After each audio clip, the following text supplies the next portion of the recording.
निसार साहब, शाजिया मरी साहिबा की बात यकीनन आपने सुनी होगी। उन्होंने मजम्मत भी की है उनकी पार्टी की जानिब से, और बिलावल भुट्टो की जानिब से भी इस सानहे की मजम्मत की गई है। साथ साथ उन्होंने ये भी अहम बात की कि नेशनल एक्शन प्लान पर उस तरीके से अमल नहीं किया गया जिस तरीके से किया जाना चाहिए था।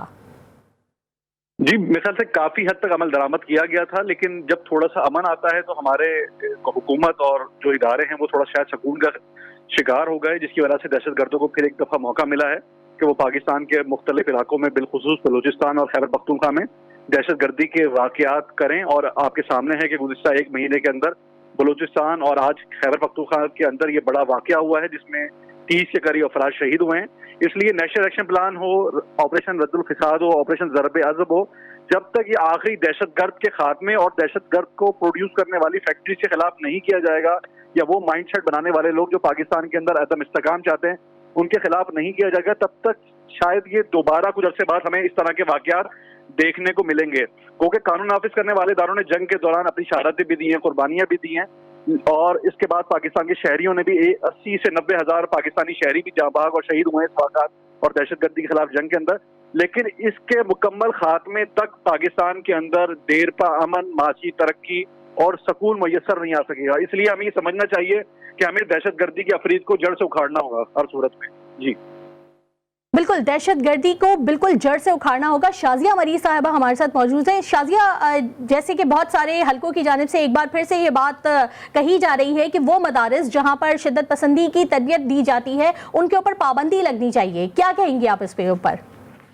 देखिए, 20 नुकात जो उस नेशनल एक्शन प्लान के अंदर थे वो जरूरी नुकात थे, और बिल्कुल मैं अग्री करती हूँ। आपके गेस्ट ने कहा कि उस एक्शन प्लान को उस वक्त तक अमल में होना चाहिए जब तक कि आखिरी दहशतगर्द का खात्मा ना हो। और जो बहुत अहम बात है इसके अंदर, वो दहशतगर्दी की जड़ है, और वो है बिलखुसूस इंतहा पसंदी।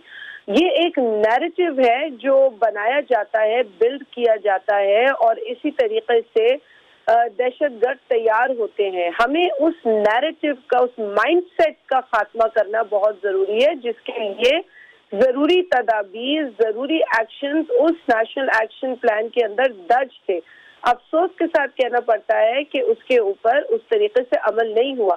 जहां तक मुख्तलिफ ऑपरेशंस की बात है जिसके नतीजे में पाकिस्तान में अमन आया, वो पाकिस्तान पीपल्स पार्टी के दौर में भी हुए, और बिलखुसूस एक ऐसे वक्त में हुए जिससे कबल शहीद मोहतरमा बेनजीर भुट्टो साहिबा ने खुद अपनी तकरीर में कहा था कि हमें दहशतगर्दों का मुकाबला करना है और स्वात के अंदर पाकिस्तान का झंडा लहराना है। यानी कि स्वात जैसा इलाका भी उन दहशतगर्दों के कंट्रोल में आ चुका था।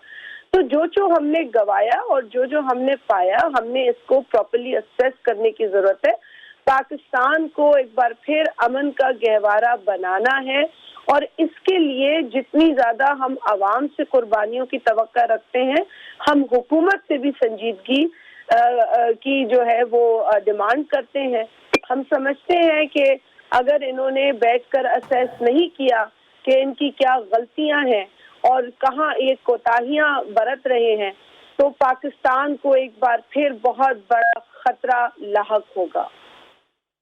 बिल्कुल, अगर हमने इसके ऊपर अमल नहीं किया गया, गवर्नमेंट की जानिब से उन 20 नुकात पर मुकम्मल तौर पर अमल नहीं किया गया, तो पाकिस्तान खुदा न खास्ता एक बार फिर दहशतगर्दी का शिकार हो सकता है। निसार साहब, शाजिया मरी साहिबा की बात यकीनन आपने सुनी होगी। जिस तरह से उन्होंने कहा कि नेशनल एक्शन प्लान के जो 20 नुकात हैं इनके ऊपर मुकम्मल तौर पर लफ्ज़ ब लफ्ज़ अमल होना चाहिए था, लेकिन उस तरीके से अमल नहीं हुआ। और आपने भी कहा कि जब तक इसकी जड़ तक नहीं पहुँचेंगे, जड़ नहीं उखाड़ी जाएगी, तब तक दहशतगर्दी ख़त्म नहीं होगी, देरपा अमन नहीं हो सकता। क्या कहेंगे आप इसके ऊपर कि हुकूमत की जानिब से या हमारे इदारों की जानिब से कौन सी ऐसी हिकमत अमली, जामे हिकमत अमली बनानी चाहिए जिसके बाद पाकिस्तान में देरपा अमन कायम हो सके? जी, इस वक्त जो सूरत हाल है, चाहे माशी सूरत हाल हो, चाहे आपकी खारजा सूरत हाल हो, चाहे आपकी मुल्की सिक्योरिटी की सूरत हाल हो, ये शायद एक हुकूमत या एक आदमी या एक इदारा या एक पार्टी ये काम नहीं कर सकती।